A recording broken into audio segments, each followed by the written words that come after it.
Andy, my dude, have you heard of the magical website builder known as Squarespace? Ugh, not another Squarespace ad. I feel like every podcast is sponsored by them. Hey, don't knock it till you try it.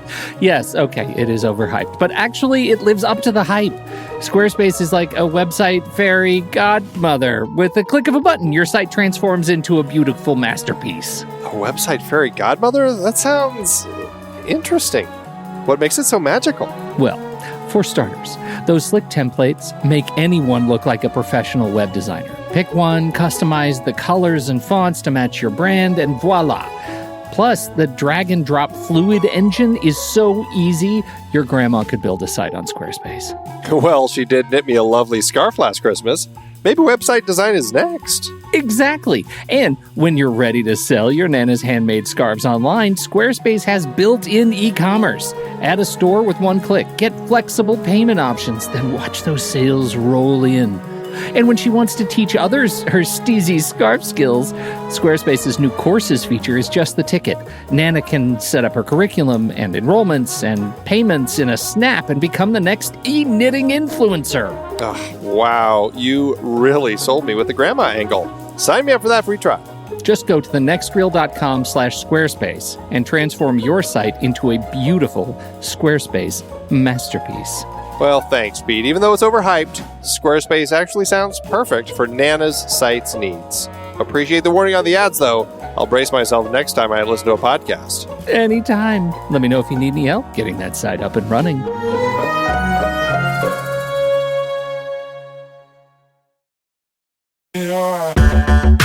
Andy, can you believe we've almost hit 700 episodes of The Next Reel?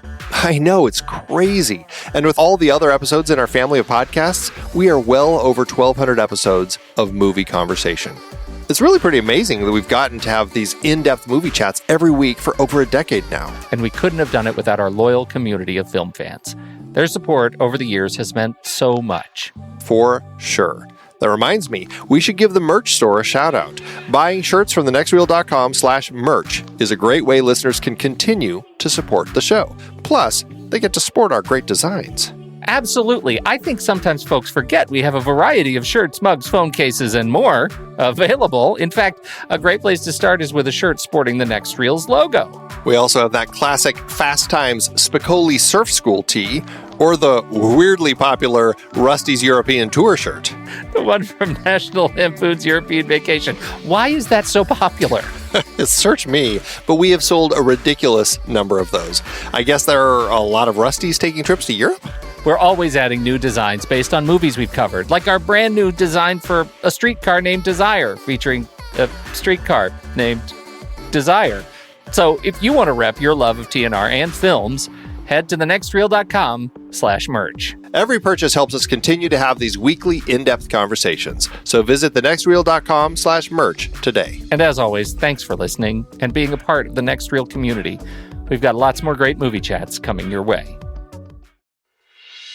I'm Pete Wright. And I'm Andy Nelson. Welcome to The Next Reel. When the movie ends, our conversation begins. In just a matter of seconds, you're going to hear a classic episode of this show from back in the day when we called ourselves Movies We Like. It took us a while to settle into the show's format, so you'll notice some differences as you listen to these episodes. For instance, it takes us a bit of time to actually get into the conversation about the movie. Things like that. But we're still proud of the conversations about the movies themselves, and we think they're worth keeping in the library. So enjoy these episodes from our back catalog. And you can become part of our Discord community, learn more about the show, and find out how you can become a supporting member at thenextreel.com. So thank you, everybody, for downloading and listening to The Next Reel. We appreciate your time and attention, and we hope you enjoy the show.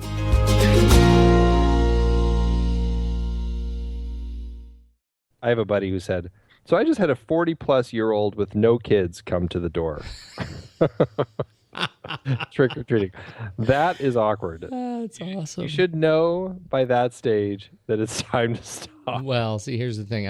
We had a guy who was in that category, and his son, who was younger than my son, so he was, sub 7, and they were dressed up as matching horrifying axe murderers. Oh wow. Yeah. And they were doing it up. It was like full on Leatherface. And, with a sub 7-year-old. Yeah, it was not good parenting. Daddy, what is all the ketchup for? Did you do your thing? You did your whole thing? Mostly. I didn't have time to With put the the bald contact? cap on. Did you do the contacts? I didn't because I figured with no bald cap, why bother with the contacts? Then what? Then all you were was a cowboy. I was the What man is in that? black. I was the man in black. I was completely in black. All right. So, you know, So that's something. that is something. Although some guy said that I was Garth Brooks.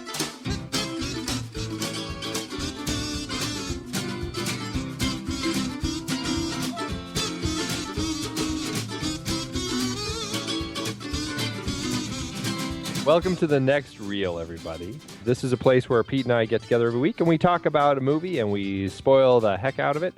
And really, it's okay because usually they're older and we like to talk about them from the top to the bottom, right? Soup From to the ed to the anus. Bow to stern. We can be found all over the place. We can be found over on iTunes, on Stitcher, on Facebook, on Twitter, on Flickchart, on Letterboxd, on Instagram, Pinterest. We had our Halloween-themed Instagram movie this week. It was Jacob's Ladder, and Kane Black guessed it. And as we've been discussing, he has now entered into the Pony Prize contest, along with everyone else who has won up until this point. And we're going to keep building and keep throwing all these names into the hat. And at some point, we're going to do a drawing and see who wins the Pony Prize. June 7th, 2018. There you go. I wrote that down. I was going to put it as an event on Facebook, but I didn't actually want to invite everybody. Right. Yeah, pretty That'd good. be awesome. That would be awesome. But you know what? What we also would love for all of you to do is head on over to iTunes, give us a positive rating, give us some stars. That's really how other people find us in their little fancy McGancy search engine special stuff that they have going on behind the scenes over there at iTunes. I think that's what they actually have on their door. Fancy McGancy. Yep. I Fancy think that sounds McGancy like special stuff. Totally sounds like an iTunes-y thing to do. It probably is. It was one of Steve Jobs' last That's things. his last He wish. decreed. Yes. Somebody use fancy McGancy. And I was thinking, tell me what you think. And actually, I'm stealing this completely from another podcast, but and I haven't talked to you about it at all. So, Oh, good. we're going to talk about it now, and it is what it is. All right, guess. I dare you. That's how it goes.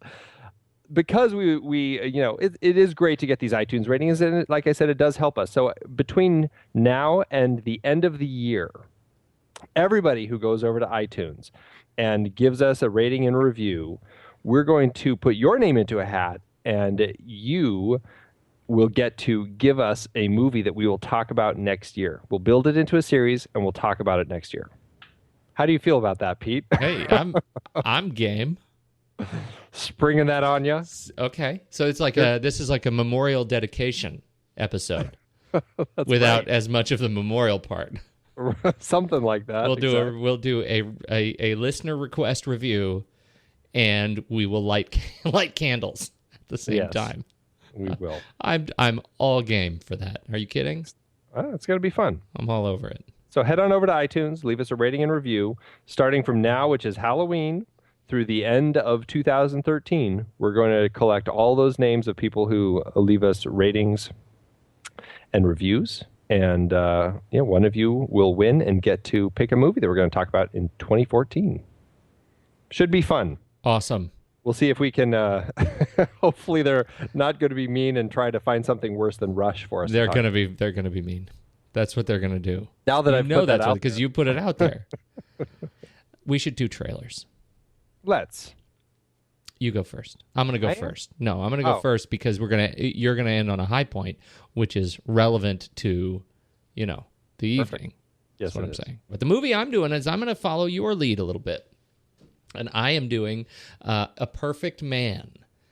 Liev Schreiber and Jean Triplehorn.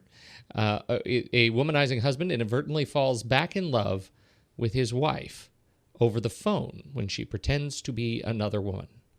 And this is a movie, I don't know how funny this is going to be. And in terms of searching for a romantic comedy, I don't know how funny it's going to be. But they label it as drama. They do label it as drama, but the trailer itself looks sort of funny. They pick some funny things, and so I'm kind of putting it there. Now, apparently it is opened already, probably scarce hours ago, in Hong Kong.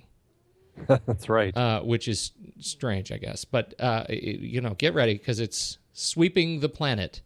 And it looks... I really like Liev Schreiber, and I have... I don't know. He's one of those actors I find really compelling to watch on screen, and I think he's. I think it's going to be. It's kind of a different role. I wouldn't have expected him to be taking on this particular lead role. Jean Triplehorn. I think she's always fantastic, and so this is. It looks like a clever relationship builder. Yeah, there is something kind of sweet about it. It's kind of like goes from kind of creepy to sweet. I can't quite figure out the tone, but I think there is something really interesting about it. And you're right about Liev Schreiber. I think there's always been something about him that I find interesting to watch. He's kind of an interesting character actor that pops up in a lot of interesting films.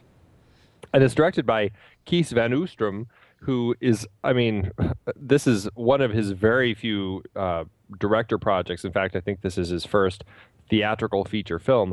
He's mostly known as a cinematographer. He has 75 credits as cinematographer.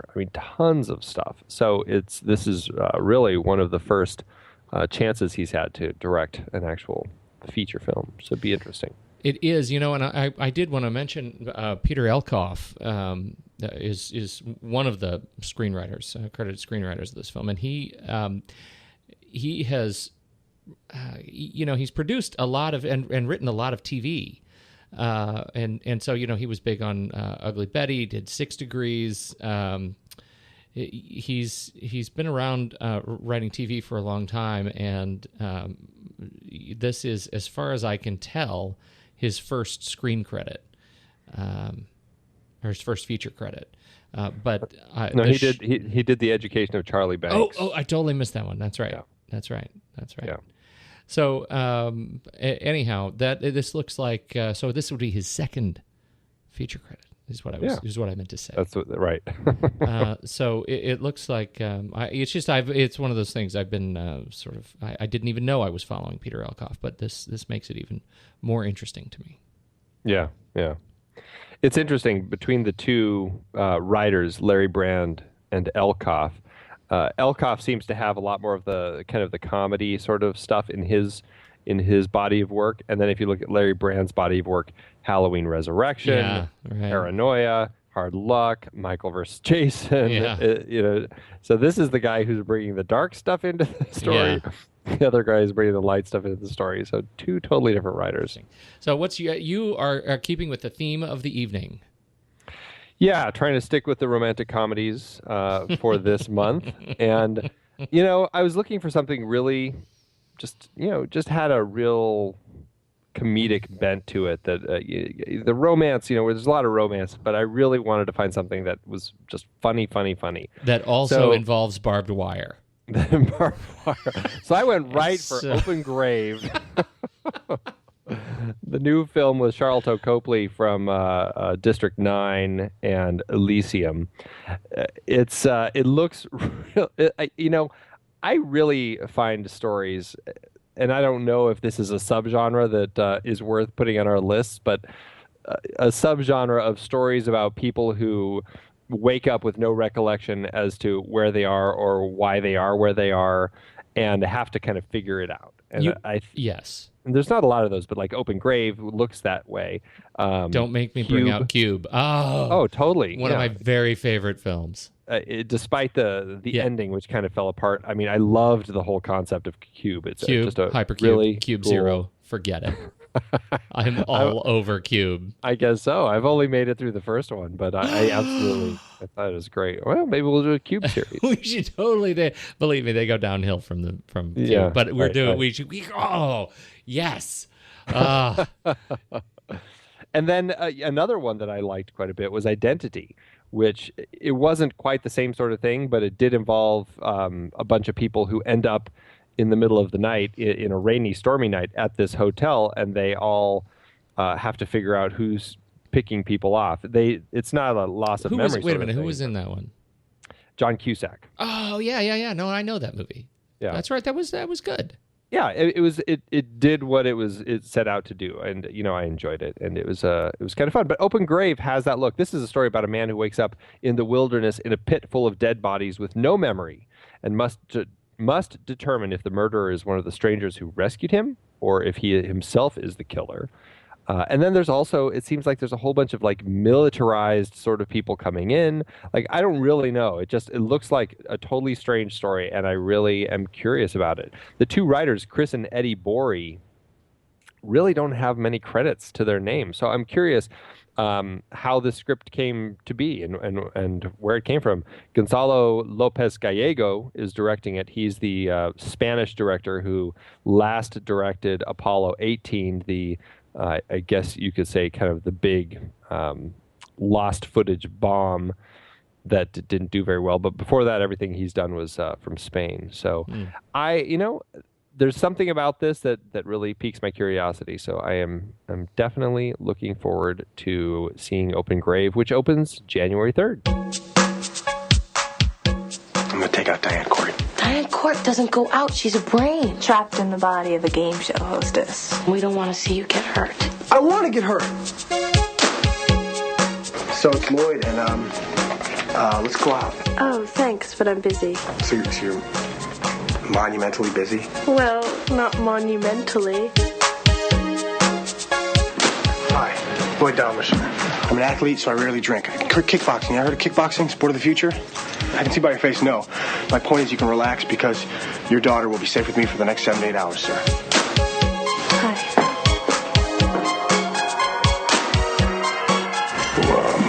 Maybe Diane Court really likes Lloyd. If you were Diane Court, would you honestly fall for Lloyd? Yeah. Yeah.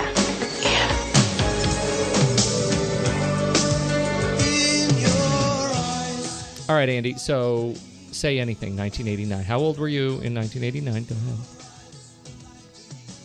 16. I was 15 when the movie came out.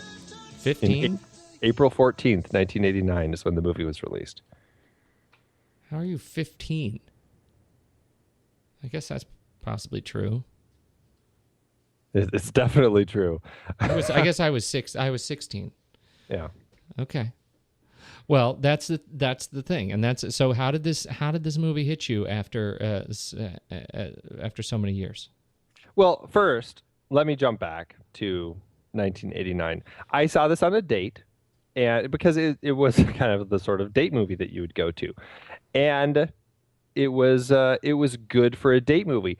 It wasn't, I don't think, quite the romantic teen sort of date movie that I was looking for at the time. I don't think. Pray tell, what was that? What was that movie? I don't know what that movie would have been, but this one, it's interesting that this ended up in our romantic comedy series because watching it again, I mean, yes, there are comedic elements to it, but I really, watching it this time, found it much more of a romantic drama that has some comedic moments rather than a romantic comedy. Mm-hmm. And I think at the time, I was hoping it was going to be more of a romantic comedy because I don't recall laughing as much. But I think the girl that I left with was probably more in love with Lloyd Dobler than she was with me.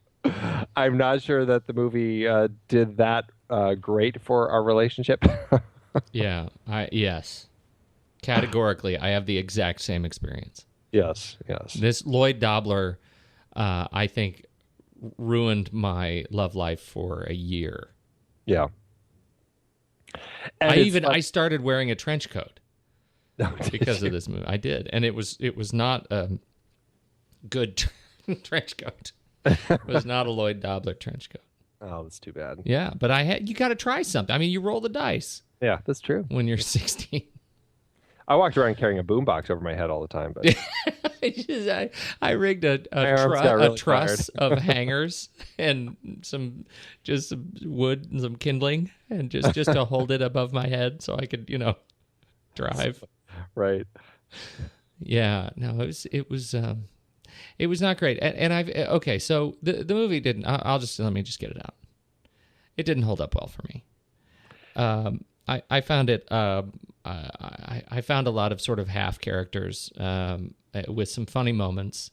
I had a real hard time watching Ione Skye just being on screen. Cusack was funny, but kind of middling to fair sort of interest in what he was doing on stage, and I found their general thread of their relationship uninteresting. And mostly because, some of the things I liked. I mean, I liked the fact that it was kind of counter to the traditional sort of he's a super nerd or geek or unpopular, and she is super popular cheerleader. They didn't go that route. I think they were closer to human, kids of our age at the time, and yet I still found her. In particular, just sort of hard to believe, and hard to believe his fascination with what she was offering. So great that they were starstruck and kind of found one another, and then the movie just sort of plods along with a few moderately interesting moments, and then they introduce this whole conspiracy tax evasion plot, and as much as I love John Mahoney. It was like a whole separate movie that I would have rather seen. And so you would have rather seen that movie? Yeah. I think I would have rather gone to see that movie. Because the way you said that, you're like, oh. Yeah, because it was like introduces this boat anchor of a plot into a film that's trying to be, and possibly it's because this is, like you said, I think I had that very same response. Maybe my expectation was romantic comedy with a Peter Gabriel song in it. And what I got was a romantic drama with a dirge of a secondary plot line introduced toward the end of the film that doesn't compel me in any direction about their relationship. I didn't love it. Well, it's funny that you say that. Why is it funny? Tell me because you loved it and felt a deeper connection than ever before. It's actually no. I had less of a connection to this film than I ever have had. And I'll tell you right now, I have always had a problem with the tax evasion plot. I have never really, it just always felt so tacked on as this addition to the plot that they're trying to put into the story in order to create this imbalance between the honesty and the dishonesty, and this whole idea of being able to say anything. I never really, I always felt it just kind of, it seemed a little forced to me. A little. I don't think that's how I would have worded it back in 1989 when I watched it. I would have just said it was lame. I mean, I've never had a problem with Ione Skye. I actually really like her still. And I like John Cusack. I feel that the two of them are really honest and I enjoy them. It's the subplot. And let me defend it for a moment because I understand what Cameron Crowe is doing in this film. I understand the idea of the honesty, and I do appreciate the way that he's creating this father figure that is seemingly honest, and he has this amazingly honest, he's created this world where his daughter has this amazingly honest relationship with him. And I love that, and how she finds Lloyd, who ends up being also totally honest with her. Now, he is totally not the sort of person that her father wants her to be with. He is everything her father's really fighting to get her away from by doing all of this embezzling to get her this fellowship, to get her out into, a much higher echelon of society. And here she is falling in love with this schlub who only wants to be a kickboxer. And even that, he only seems to be like, half-heartedly into it. He's not 100%, really being a kickboxer, it doesn't seem.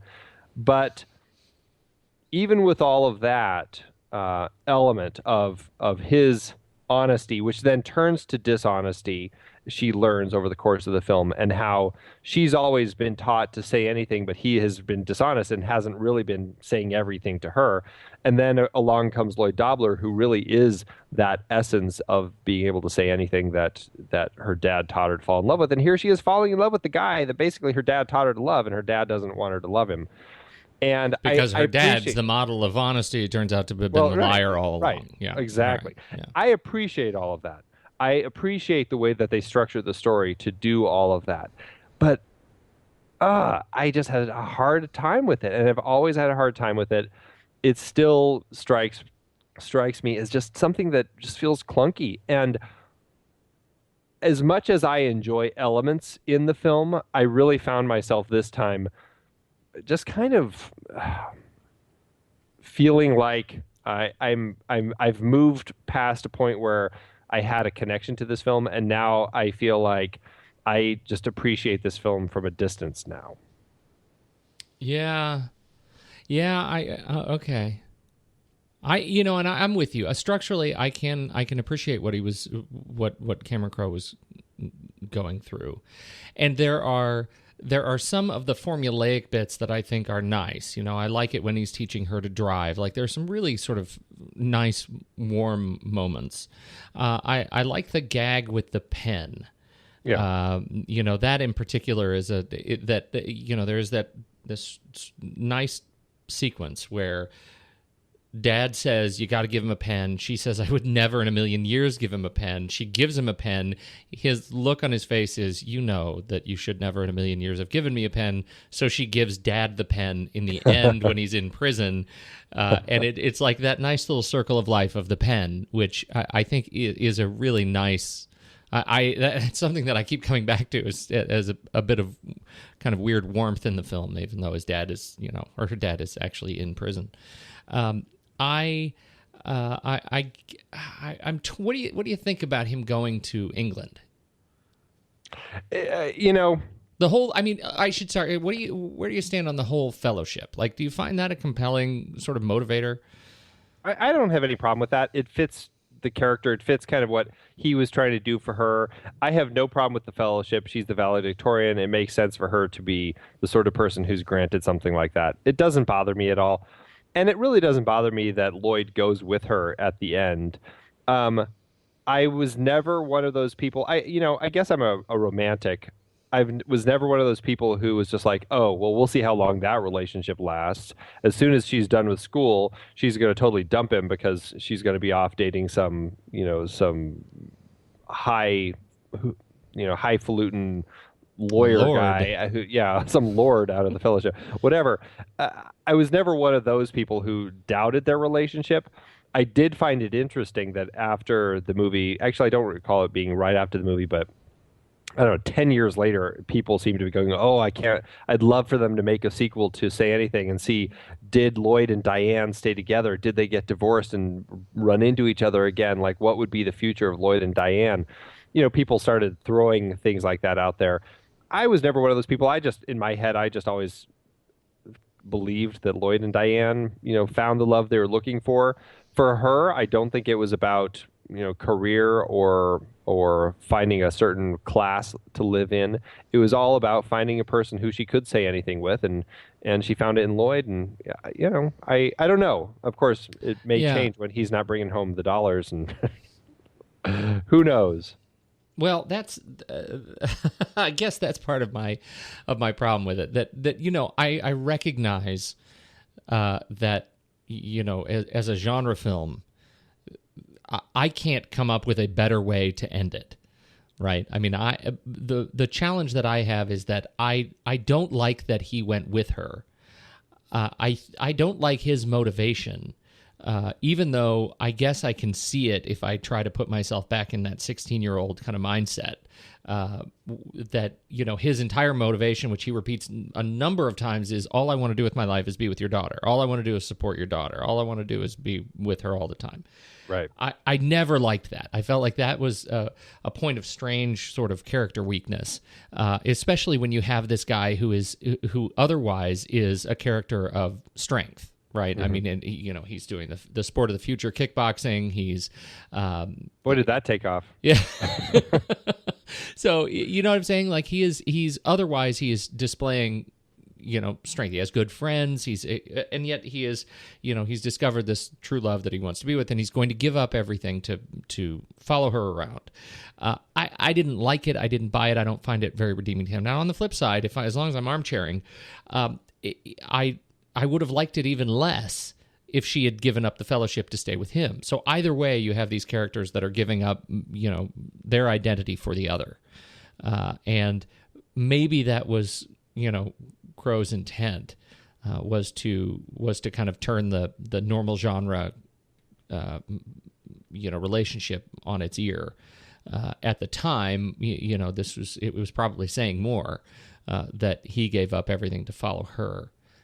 When that was right about when we started hearing a lot of the complaint structurally that, oh gosh, why does the woman always give up everything? When you go back in film history, you look at it's the movies that stand out when the gender balance is turned around, and so that's I get that, and yet I don't find it redeeming for either one of those characters.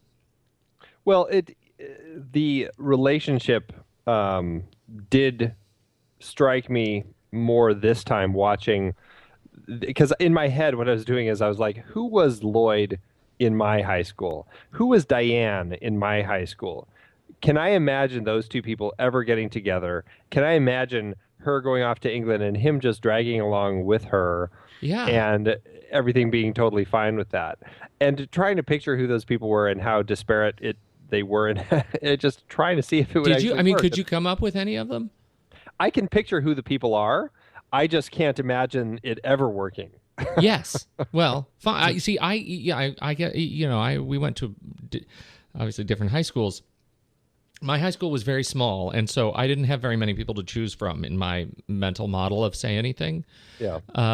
But there were, mine was, oh man, there's these two guys, they're in a band. And like they were the band, drums and guitar, but they were phenomenal musicians. And they were like the cool guys with the trench coats, and they were awesome. And they had the kind of small group of really good friends, and those were the Lloyd Dobblers. And they would never in a bazillion years have gone to England.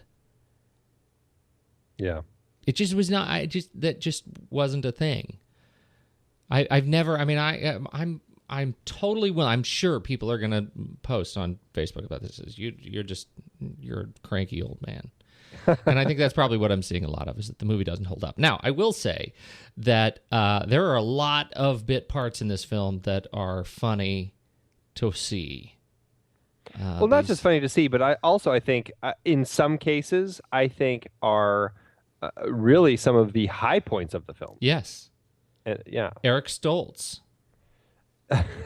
Eric Stoltz, who, now this is an interesting tidbit of information. Eric Stoltz was great as the big 22-year-old hosting this giant end of the school year party, which, does it strike you strange that the students were all there and the teachers were there? Baby Does Newirth, that strike you weird? Yeah, that I thought was very weird. And in one of the deleted scenes, I'm going to forget his name. He's Homer Simpson. Dan Castellaneta. Dan Castellaneta is there. He's, kind of hitting on Diane. Yeah, that was not. Oh Very my goodness, strange. it's not I good. can't imagine going to a party with my teachers when I was in high school. That just seems. Well, especially right. a party like a keg party where they're like putting their keys in the key bag. Like that was never a thing. Yeah. But back to Eric Stoltz. Not only did he play this little role in the film, he also worked as a PA on the film. A PA is a production assistant. They're kind of the low-level gopher on the totem pole in the world of films, usually kind of the people who are just breaking in. He worked as a PA because he told them, he says, I want to get the full experience from all sides. And John Cusack, he'd keep going up to John Cusack saying, can I get you a coffee, Mr. Cusack? And John is like, come on, what are you doing, man? He's just like, I'm just trying to learn. And so he was seriously working as a PA on this film. I think that is pretty awesome. That is so method. I loved seeing Philip Baker Hall He was great in his brief bit. I forgot Very he was brief. in this. Yeah, me too. China Phillips. Yeah, that was a weird one. The one that hit me out, because I remembered a lot of the faces, but the one that I didn't remember at all is actually in my favorite scene. Likely for me, certainly the most quotable scene in the sequence is the outside the choke and puke, whatever it is, the 7-Eleven, where sip. the gas and sip. Can you? Here's one for you. Can you name the reference of the choke and puke? No. Okay, we'll catch up with you next week. I'll give you the answer. Okay. See if somebody can guess that quote on Instagram. I'm going to start posting my own pictures. We're just going to start messing with people. I would say that it was Jeremy Piven. I knew that's what you were going to say. Totally out of left field, seeing that guy. Totally out of left field. Yeah, it was nice seeing him popping up in this. I had forgotten he was in it too. Oh, totally. So there are. I mean, this is. Gosh, is there anybody else? Lauren Dean. Lauren Dean, who's great as Joe. I completely yeah. forgot he was Joe. I only remember him from Gattaca and from Apollo 13. Those are the films that, for some reason, I always picture him in. Oh, Enemy of the State. Well, yeah, and Enemy of the State. I completely forgot that he was Joe, which is like such a great pivotal kind of character in Lily Taylor's life. And I absolutely love the whole Lily Taylor Joe thing. That to me is one of my favorite things in this film. It is, the songs that she's written for him. That's another one that's. So those are some bits in this film that are, and as you said, I mean those are highlights of the film. And let me rattle off a few other names real quick. Yes, 'cause I find it interesting, especially because, and it makes sense because Cameron Crowe is such a film director who is tapped into the world of music. He's done a couple of music documentaries. He was married to Nancy Wilson for a while. Jason Gould is the guy who can't figure out where his house is. Yes. He's Barbra Streisand's son. Yes. Also, the sister of David Lee Roth is one of the girls who asks Diane if she'll sign her yearbook. I didn't know that. I know. And then what was the other? Oh, you already said China Phillips. Yeah. So, yeah, it's just funny. There was just like some interesting little music references in there that I thought was pretty funny. And the last one I wanted to mention, and I'm going to not be able to find it right now, but the first assistant director of this film, who was brought on, I believe, Jerry Zeismer. He was brought on because he knew the cinematographer. He actually has been in this business for a long time, and he was the first AD on Apocalypse Now. And in both films, he also acted in them. And in Apocalypse Now, he's the one who says "kill with extreme prejudice," and in this, he is the lawyer who is signing over the deal to put Diane's dad in prison. Right. So I thought that was kind of fun to see him pop up in this one in a small role. Another one that that kind of snuck up on me is Gregory Sporletter, who was one of the guys, and he was in a bit of John Malkovich and Black Hawk Down, but he was also, I think, he showed up in one of the episodes of American Horror Story, which is Did he really? Yeah. I forgot that. Yeah. So it's he's sort of all over the place, but I always remember him from The Rock. The Rock, yeah. That's what I most remember him for. The Rock's a tourist attraction. Sir Sean. Yeah, so this is what do you think of the of Seattle? I don't think we planned on putting two Seattle films next to each other. I mean, of course, we planned on putting two Seattle films next to each other. That's what we did at the end of this list. And it's going to be a series now. It's a 2-film series about films in Seattle. That's right. I don't know. It's Seattle to me in this film seems like just, Every Town USA. I don't think it's you're Pacific Northwesterner. Yeah. You may have a different take on it than I do, but it doesn't strike me as a film that is going, "Hey, we're filming this in Seattle. Check this out. Here's the Space Needle." It doesn't ring that tone for me. It just seems like this is a city where we happen to be filming it in Seattle, but really these are the suburbs. This is where people live. This is people living their life. Yeah, this is one of those films that actually got Seattle. I think you're right. First of all, I think you're absolutely right. Seattle was not a showpiece in this film, particularly in comparison to Sleepless in Seattle, right. where the city was very much part of the characterization of the film. This one, not only was it not much of a part of the landscape of the film other than just a backdrop, they got a lot of it wrong. Like I this memory of watching the film in Seattle about 10 years ago with some Seattle friends, and they're I don't know what it is with Seattle people, but they're really protective of the interpretation of their city, and this is just wrong. Like there were the number of times you hear people, it's like a drinking game. It's like you can't get there from here. You can't where they're going from where they are. You can't get there. And even though we're talking most of the landscape of Seattle, they're like back streets. I mean it's not a big Seattle film. Still, they're recognizable landmarks, and they don't match.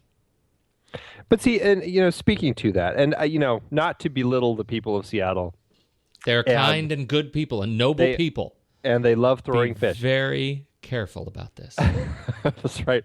Not to belittle those wonderful fish throwing, coffee drinking people of Seattle, but there's something about a film that allows the filmmakers to create a different world within that film. And I guess I've never been somebody who has a problem with, if you turn left on that road, you're going the wrong way. You can't get to that place. You're in a movie. The whole point of making a movie is creating a different world. You know what? They also filmed the inside of a house at one place, and they filmed the outside of a house at another place. It's a movie. No, stop. No, because you're absolutely. You're turning inside out on this issue. This is not the. If you want to make a movie like that, I totally hear you. But if you want to make a movie like that, where it's a film in a city, you don't pick a city like Seattle. You pick Boise. No. It doesn't matter what city you pick. Now, if it's something where you're really emphasizing the city and you're going, hey, here's the Space Needle, hey, here's the fish market or whatever that place is called, then you're probably wanting to make things line up a little more. But on the whole, I don't think it matters. I think it matters, and there is no whole. It matters sometimes, and I think in this case, you set a movie in Seattle, there are certain expectations. Seattle is a city of expectations. Yeah. Well, apparently those what do you call them? Seattleians? Oh my God. Seattleians? You just Seattleites? Yes. You call Seattleitians? Is that what you called them? They're Seattle-licious. I don't know. Oh, dear. I would just like everybody to know who's on the West Coast. I live in Portland. I visit Seattle often. It is lovely. The fish is fantastic. Andy doesn't know what he is talking about. You call them Seattleites? I call them friends. Oh, did the Seattleites ever go up and look at the satellites? Oh my God, the digging you were doing. I really do love Seattle. I'm going to move there one day. What do you know of Seattle? You're not. No, you won't be allowed. They'll never give you a license. Space Needle and go throw some fish. Oh my goodness! So that was an excellent digression. I'm really glad I asked what you thought about Seattle in this film. I am too. I got all that off my chest. Okay, so let's see. What else do we need to talk about with the landscape of this film? This is a film where it takes place in Seattle. Unlike Sleepless in Seattle, there was a lot more rain in this film. Yeah, they did a good job about this. There were sequences where it was actually raining indoors in this film. The sequence when he's in the phone booth, which, first of all, phone booth, right? Awesome. The good old days. He's actually in the phone booth. He had to walk like 10 feet from his car to the phone booth, and he was drenched like he'd been swimming. Well, here's what I'll say about that. It's a phone booth with no roof on it. That's what it was. Right, exactly. No, I will say this about that, because I know people like Lloyd who, when a breakup happens, they will just they don't care whether it's raining, whether it's snowing, sleeting, they will walk in despair for hours, just lost in their own minds. So I have no problem that he's as drenched as he is, because Lloyd is the sort of character that I totally think is just completely, lost in himself at that moment. And actually, sorry to change the subject, but real quick, going to the big moment of this film, which is the iconic image of Lloyd holding the giant boombox over his head outside her house playing Peter Gabriel's In Your Eyes. Something that I did notice this time that I don't know if I ever really caught on to quite as much in the previous times I've watched this, but it's when I saw Lloyd doing that this time, I think I've always kind of felt that he was kind of pleading for her to come back. He's playing their song. This is the song when they were in the back of the car. It was the first time that they both had sex. There was something in that moment, and he was playing that song. I always felt like it was kind of like, remember the good times, come back to me. This is the first time I actually noticed that Lloyd kind of has an angrier look on his face. And I think that in some way he's almost playing the boombox. Yes, he does. He's trying to do that, but at the same time, I think there's some anger toward her, and in a way, it's almost like he's trying to stick it to her, making her have those memories and those emotions and feel those things that they felt back then, to hurt her. And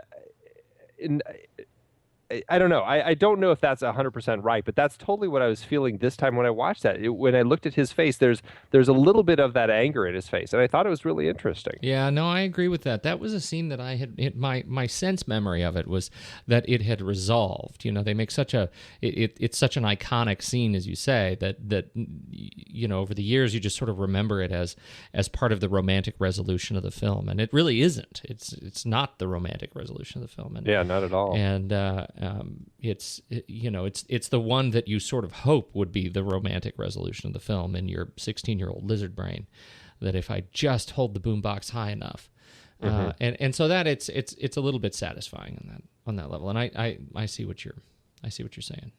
Yeah, I actually really enjoyed that a lot more this time, seeing that there was something more going on in his head than just come back to me, that sort of thing, which I think would have taken away from it. Yeah, and this comes on the heels of his of the drive through Seattle, and that's one another bit that I quite liked, where he's talking on the tape recorder, which tape recorder. He's saying that's I'm going back and forth between I'm going to wash her out of my head. I'm not going to think about her ever again. That's where she broke up with me. I'll never forget that ever in my life. Like that's a really a kind of a nice bit of breakup sadism that I think Crowe has written there. I think it was. That was a pretty real bit. That's one that I can. I not only can I picture myself doing, I remember myself doing. Back in those days. Mm-hmm. So, I liked the Cusacks, the siblings Cusack. Yeah, and I didn't remember. I guess I've never looked at the credits that closely, but Joan Cusack is not credited at all. No, it was actually an uncredited role for her, which is weird. I don't know why. It's not like just a random thing. Right. Not like a bit part. She's got a role as his sister. Yeah, and it's not like Dan Castellaneta, who wasn't credited because his scene was cut. So why? I don't know. It's really weird. Why didn't they credit her? Yeah. I don't know if it does happen sometimes where like an actor will do something, and she could have been doing this as a favor to her brother, and maybe she didn't get paid, so because of that, she couldn't go through SAG, and because of that, SAG wouldn't let her be credited. I mean, that's entirely a possibility. the way that all that stuff sort of works out. But Interesting. It's not like it was, she hadn't done anything before this. I mean, she had already been acting quite a bit. So I think was she, I know she was nominated for an Oscar, but I don't think it was this. I think, she was nominated for an Oscar the year before for Working Girl. Yeah. And In and Out. Yes, that's right. Yeah. Not the year before. No. Yes. So she's obviously very funny, and yeah, it was fun to see her too. This was like watching this movie again was like looking through a yearbook. Everybody in this movie takes on a role that somebody that I had in my life at the time. It was a charming kind of walk down memory lane that has a precious little substance for me anymore. And I think a lot of it is just because of the context sensitivity of the film. And I was thinking a lot about Raiders of the Lost Ark. When we opened our very first show of then movies we like with a conversation about Raiders of the Lost Ark and why it has such a connection to us because of the context. That was our movie. It was for me it was my movie with my dad, for the same reason that the Star Wars the original Star Wars trilogy has such a connection for me, and yet my own kids they like it enough, but they don't have that same sort of vibe that I did. And this movie, I think I went into it hopeful that it was going to be that sort of experience, but it just wasn't. And I think it's because that time in my life was just, like for many of us, I think it was just awkward and ultimately pretty forgettable.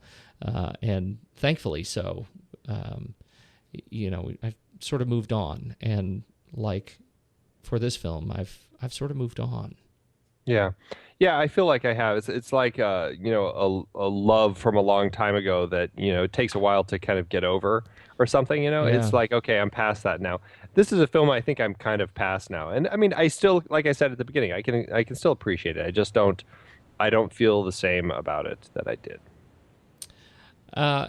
What's interesting to look at, so what is let's do just the numbers real quick. So how'd this film do? This film, there's nothing anywhere that I could find about what they actually spent to make this film. I really have no idea. And, it did okay for itself when it was released. Interestingly, this was a film that the studio, when they made this film, they didn't know what to do with it because it is kind of this mix of genres. It's not really quite a romantic comedy. It's not quite just a straight-up dramedy. Or a drama film. It's not a teen film. It's not an adult film. The studio didn't know what to do with it. The studio actually was a little upset with him and wanted him to change the ending so that the dad was found not guilty, which really doesn't surprise me the way the studios are. Mm-hmm. So they were really struggling, and James L. Brooks, who was one of the producers, Polly Platt, who was a producer on the film, Cameron Crowe, they were all very concerned about what is going to happen to this movie that we made. And they were afraid that it was going to kind of get dumped and nobody would ever find it. It ended up getting a great notice from Siskel and Ebert. They both totally loved it, and Pauline Kael loved it. And the critic reviews all started coming in, and they all loved it. And that helped it find its audience. Because of those reviews, the studio's like, oh, okay, this isn't a film that doesn't have a genre. We're okay releasing this. And so the studio actually did put it out there, and it did pretty well for itself. Like I said, I don't know what it cost to make, but it did okay. It almost made $21 million domestically. Internationally, it's almost not even worth mentioning. It really didn't do well internationally. It didn't even break $1 million internationally. Adjusted total gross, this was 1989, so adjusted, it almost made $40 million total in today's dollars. So, it didn't do too bad for itself. I'm guessing that it made a profit, and it certainly is one of those films that has since found its audience on video, on DVD and Blu-ray, streaming. That's really where the film has found its lasting audience. You know, it was released in an unbelievable year for movies. Yeah. The highest grossing movies in 1989: Indiana Jones and the Last Crusade, Batman, Back to the Future Part 2, Look Who's Talking, Dead Poet Society, Lethal Weapon 2, Honey, I Shrunk the Kids, Ghostbusters 2, The Little Mermaid, Born on the 4th of July for the top 10, but includes, it was a Bond year. We had License to Kill, Driving Miss Daisy. We had Black Rain by Michael Douglas, Steel Magnolias, The Abyss, please. Yeah. It was a good year. It was a good year for memorable films, and so this, it was a tight field. It was, but Yeah. that being said, I mean, it's still a film I saw that year. It's a film I remember, and it's, I mean, even though I don't love it as much as I did back then, I think that I will always still have kind of a memory of it that I cherish, remembering the love that I had for it. This is one that interesting. That I agree with you. I mean, I'll remember. I'll cherish the little beacon of love that I have for my memory of this film. But I watched much of it with my wife, and we couldn't watch it in one sitting. We both got bored too fast, and so we watched it. She actually gave up on it, and I think that's really telling. That this is a film that, you know, ostensibly was supposed to bring couples together as they find their true love, and this one actually drove us apart. Well, hopefully not in any permanent capacity. So okay, shall we rank this thing? Yes, Let's do it. Now head over to flickchart.com/the-next-reel, and you will find the next reel list of ranked films. Every film we've done, 100 and some odd. However many, what one? this will be 117. 117 films we have reviewed and ranked on this show, and so you can find the list. You can see how your ranking relates to ours. Make sure to friend us over there, and we'll friend you right back and compare lists, and that's what we do. All that good stuff. Bring it. All right. Say Anything or The Bourne Identity. Born Identity. Yep. Say Anything or Clute. Clute. I feel like this is the opening scene of Ghostbusters. Three wavy lines. Say Anything or The Wolverine. I would go Say Anything over The Wolverine. How much would you? Pretty much. I hope to never watch The Wolverine again. I really didn't like that movie. Okay. I would much rather watch Lloyd holding his boombox up. I would love to watch every scene with Lily Taylor more than The Wolverine. You've got to give me Lily Taylor. Joe lies when he cries. Don't you ever think it? That'll never be me. That'll never be me. That'll never be me. Yeah, that's a good bit. You're Lloyd. Here's the problem is that I think there are movies. I mean, the Wolverine is kind of low on our list. Yes. You know what I'm saying? Therefore, it has to be better than it. It can't drop. All right. All right. Fine. Let's do it. I'll give you this for Lily. For Lily. Say Anything or We're No Angels. We're No Angels. I actually would pick We're No Angels. I would. I love the comedy of those guys. It's just there's something about it that I really enjoy. So, not to say anything bad about Say Anything, but I would pick We're No Angels. Say Anything or Major League. Both 1989. Major League. Both 1989 films. I would pick Major League. Say Anything or Key Largo. Key Largo, please. I would pick Key Largo. Say Anything or or You're Next. Pete's favorite film that we've talked about. Goodness, this is Sophie's choice. Oh, That's come what this on. is. It is not that bad. It is nowhere. I'm gonna say anything. Yes, you are. Yes, you are. Oh, this might be the first film that we've talked about. Oh, maybe not. I don't know. One of the first films that we've talked about that actually, when we first rank it, is not in our top 100. This now is 102 out of 117. Wow. Yeah. I know. It's a film I really loved, but watching it again, it didn't really jive with me. Here's the thing that this made me think as I was kind of looking at this. We didn't talk explicitly about Cameron Crowe, I don't think. But as I went back to look at the film, and I've seen just about all of them, it is amazing how just binary my relationship is with his films. Right, I either really like them or I just really don't. I don't connect with them. I see them once, and if I get through them, then great. Otherwise, I just sort of move on. And I get the feeling that some of our kindred spirits are like that as well. You hear, the Goodly Sarmento's response to Almost Famous, and we feel like we should have a gurney present. I tell you, I know. I love Almost Famous. I love Jerry Maguire. Yes. Yeah, those two. But you bring out, We Bought a Zoo and Vanilla Sky, and I'll be honest, I haven't seen either of those. I haven't seen any of his documentaries. I think it's safe to say that Say Anything was in my 3 that I really liked of his, and now I'd say it's in the middle ground where Singles hangs. Yeah. Vanilla Sky is one I absolutely just hate. And again, I haven't seen Elizabethtown or We Bought a Zoo, so I can't really speak to those. But yeah.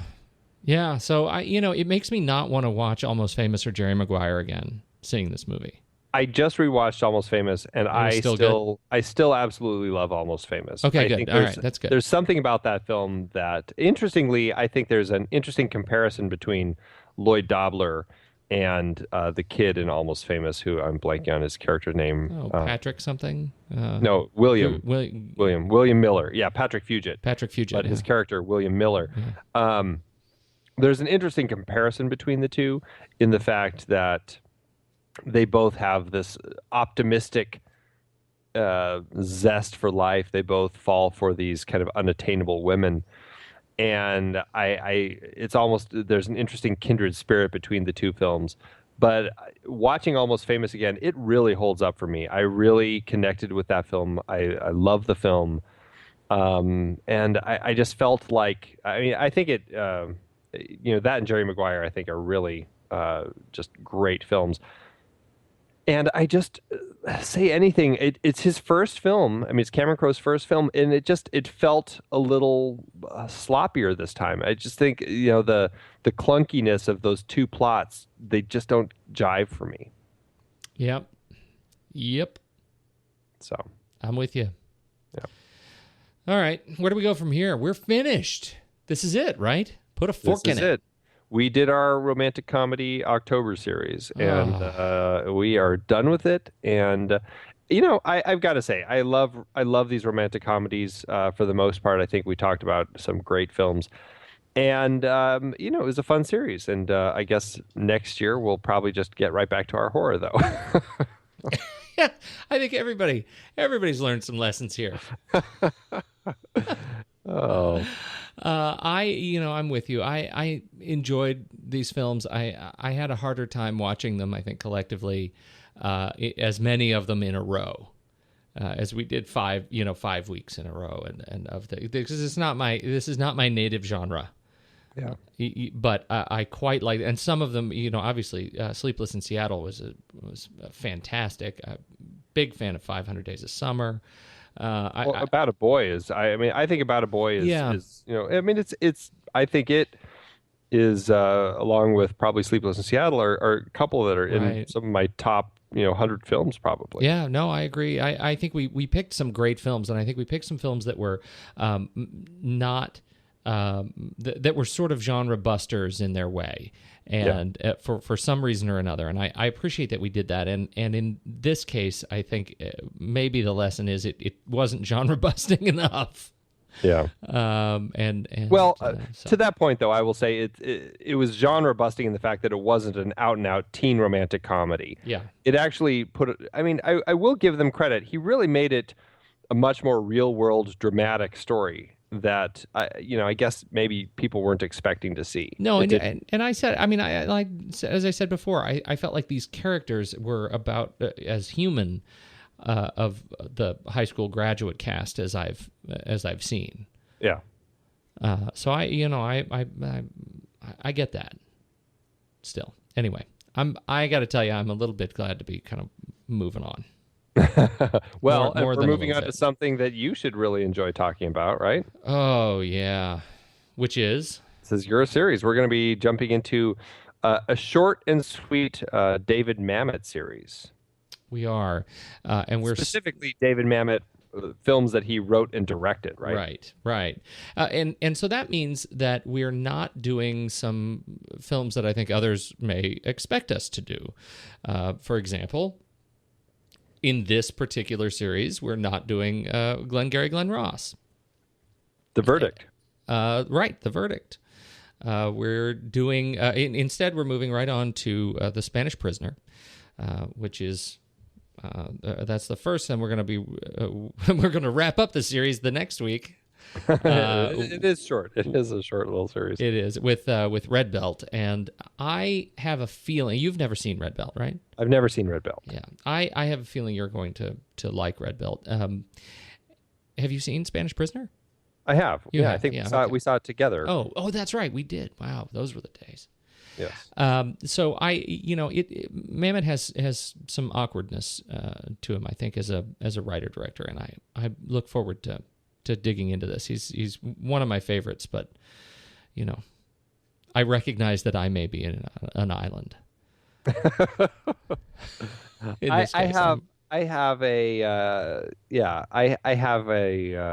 don't even know what to say.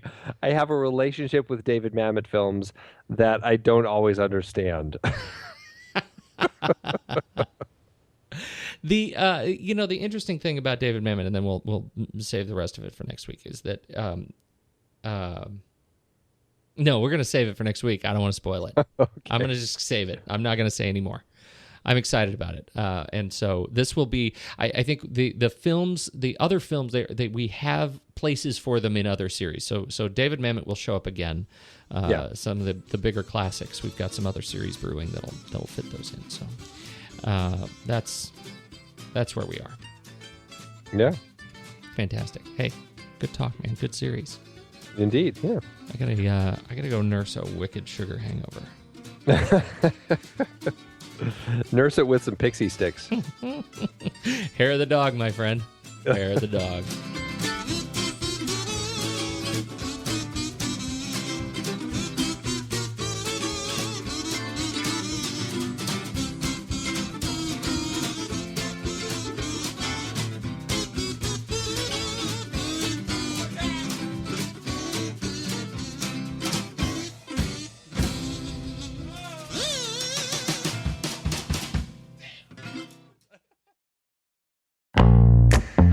It is hard to believe that we have been having in-depth weekly conversations about movies since 2011. So many great conversations over the years about so many great movies. And some stinkers. Well, true. But producing this show week after week requires a ton of work behind the scenes. If you'd like to help support our efforts, one easy way is by using our Originals page when shopping for books and movies that we've covered. Just visit thenextreel.com/originals. Your purchases made through our links give us a small commission at no extra cost to you and allow us to keep having these great discussions. In Season 3, we covered even more great adaptations like The Night of the Hunter and It Happened One Night, both part of our Couples on the Run series. We talked about No Country for Old Men. The Coen brothers so rarely adapt someone else's work. We had some fun rom-com adaptations like About a Boy, based on the Nick Hornby novel, and Nick and Nora's Infinite Playlist, adapted from Rachel Cohn and David Levithan's book. In our terribly and naively named foreign language series, we discussed The Brilliant City of God and The Diving Bell and the Butterfly, which I won't ever be able to watch again, ever. But could you read the original memoir? I don't know, maybe? We had our Richard Dysart series with adaptations like The Day of the Locust and Being There. Plus, we had that fantastic interview with the man himself. The one where we had him sit on the floor. Because this chair was so squeaky. Good times. We did our first Tom Hanks series with Forrest Gump, adapted from Winston Groom's novel, plus Apollo 13, based on Lost Moon by Jim Lovell. And we did another year series looking at films from 1981, including Das Boot, Gallipoli, and Thief, all based on books. Listeners can dive deeper into all of these original stories and more at thenextreel.com/originals. Every book, play, movie, video game. You bet. We have talked about some video game adaptations as well. It doesn't matter the source, just follow the link. Every purchase supports the podcast. Check out the full list at thenextreel.com/originals and get reading, watching, performing, or playing today.